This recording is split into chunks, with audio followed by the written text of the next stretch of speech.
Kami dari kelompok 11, perkenalkan nama saya Sadatul Daraini dengan NIM 246. Perkenalkan, nama saya Dilha Auliantasa dengan NIM 233. Perkenalkan, nama saya Nurquratil Aini dengan NIM 227.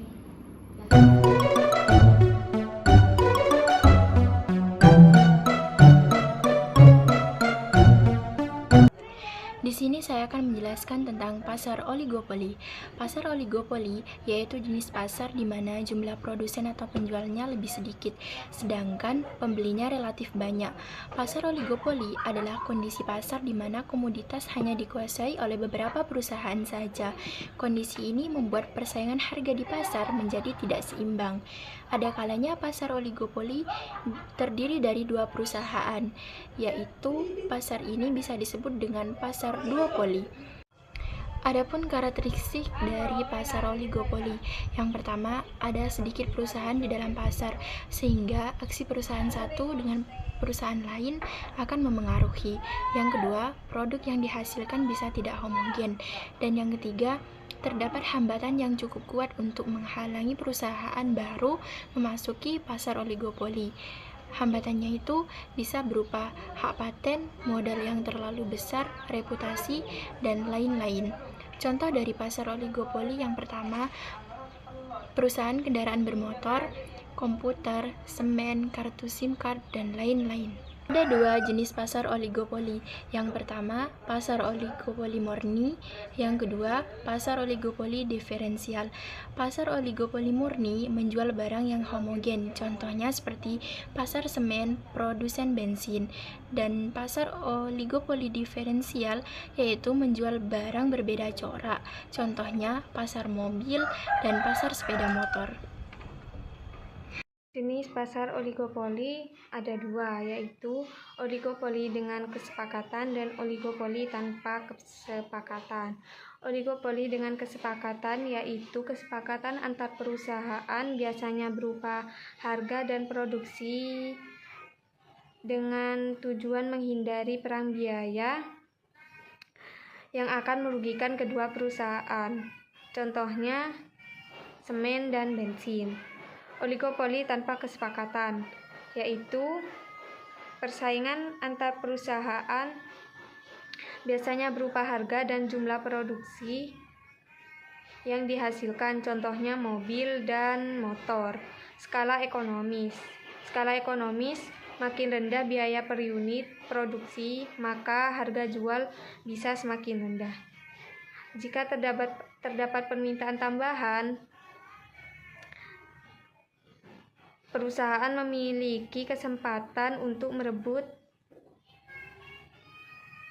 penambahan tersebut sehingga perusahaan dapat menguasai pasar. Biaya produksi yang berbeda. Karena jumlah output yang berbeda,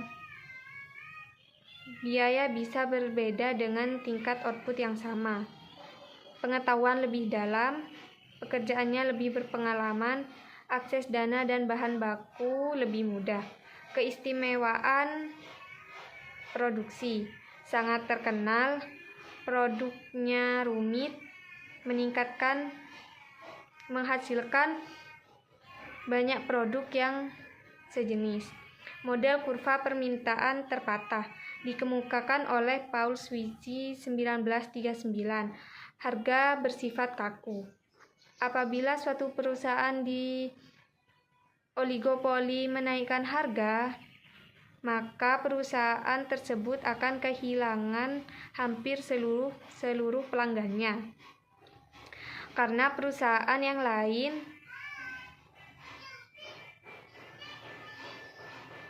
tidak ikut menaikkan harga. Sebaliknya, apabila perusahaan menurunkan harga, maka perusahaan tersebut tidak dapat menaikkan volume penjualannya karena para pesaingnya akan cepat ikut menurunkan harga. Pada gambar di samping terdapat keterangan.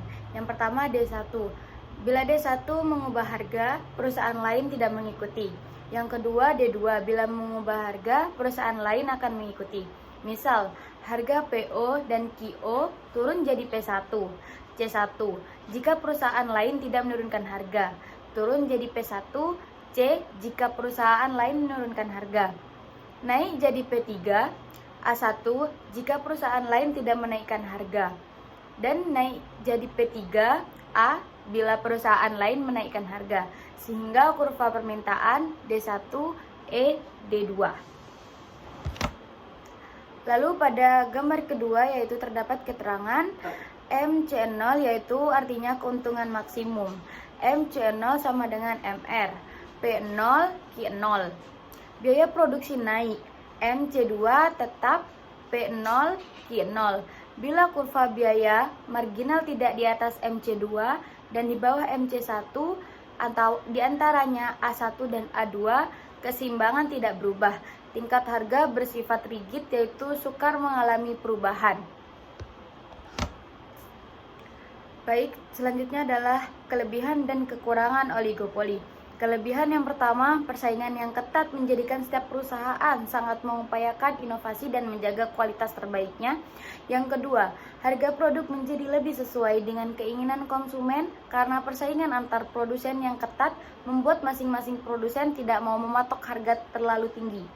Dan yang ketiga, meskipun tidak banyak tetapi setidaknya konsumen punya beberapa pilihan merek yang sesuai dengan keinginannya. Lalu ada pula kekurangan. Yang pertama, produsen baru sulit untuk masuk ke pasar sehingga pertumbuhan ekonomi cenderung lambat karena persaingan hanya terjadi di beberapa produsen saja. Yang kedua, kebijakan produsen terbesar atau biasanya terlaris sangat mempengaruhi pasar dibandingkan produsen lain di bawahnya. Yang ketiga, oleh karena itu promosi sangat penting. Namun modal untuk iklan menjadi sangat banyak sehingga bisa menjadi pemborosan ekonomi jika tidak tepat sasaran. Dan yang terakhir, sering terjadi perang harga antar produsen.